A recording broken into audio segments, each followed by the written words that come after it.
అనకాపల్లి జిల్లా నర్సీపట్నం సృష్టి క్షేత్రం వద్ద వాచ్మెన్ పై దాడి కేసులో ఇద్దరు వైసీపీ నాయకులు అరెస్ట్.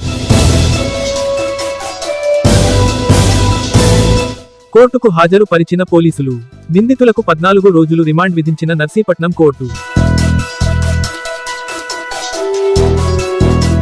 అనకాపల్లి జిల్లా నర్సీపట్నంలో సృష్టి క్షేత్రం వద్ద వాచ్మెన్ పై దాడి ఘటనకు సంబంధించి పోలీసులు కీలక చర్యలు చేపట్టారు.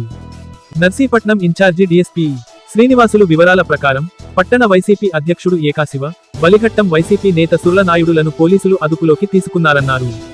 ఈ కేసులో ఇద్దరిని నర్సీపట్నం కోర్టుకు హాజరుపరచగా కోర్టు వారికి 14 రోజుల రిమాండ్ విధించిందన్నారు. ఈ ఘటనలో మరికొంత మంది ప్రమేయం ఉన్నట్లు భావిస్తున్నట్లు పేర్కొన్నారు. ఇదిలా ఉండగా కేసు నేపథ్యంలో నర్సీపట్నం పోలీస్ స్టేషన్ వద్ద భారీగా బందోబస్తు ఏర్పాటు చేశారు. ఏవైనా అవాంఛనీయ ఘటనలు జరగకుండా అదనపు బలగాలను మోహరించారు.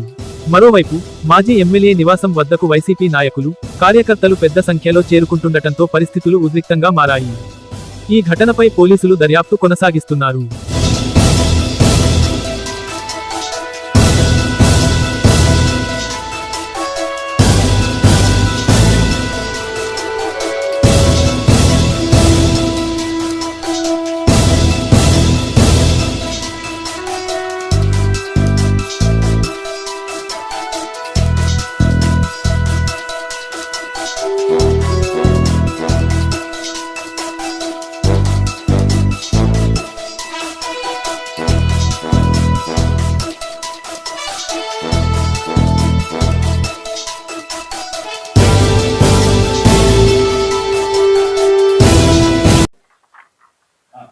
పడాల రమణ అనే అతను ఇచ్చిన ఫిర్యాదు మేరకు నర్సీపట్నం అర్బన్ పోలీస్ స్టేషన్లోన ఒక కేసు నమోదు చేయడం జరిగింది.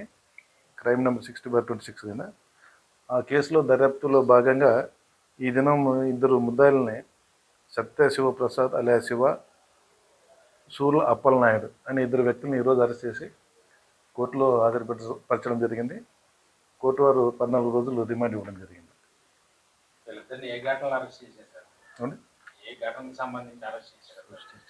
మామూలు సృష్టి క్షేత్రం అని చెప్పి ఆ విషయంలో అక్కడ ఉంటే వీళ్ళు వెళ్ళి ముద్దాయిలు వెళ్ళేసి అక్కడ ఉన్న సెక్యూరిటీని కొట్టి గాయపరచడం జరిగింది.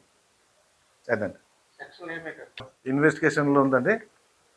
ఇప్పుడు మేము అండర్ ఇన్వెస్టిగేషన్ కాబట్టి మేము ఎలాంటి వివరాలు మీకు తెలియపరచలేము.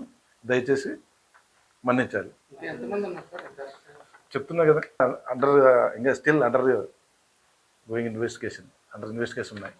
ఇప్పుడు ప్రస్తుత పరిస్థితుల్లో మేము ఎందుకంటే ఇన్వెస్టిగేషన్ కొద్దిగా ప్రాబ్లం అవుతుంది కాబట్టి ఇప్పుడు మేము ఇంటికి నుంచి మీకు ఎలాంటి వివరాలు తెలియపరచలేదు. మన్నించగలరు.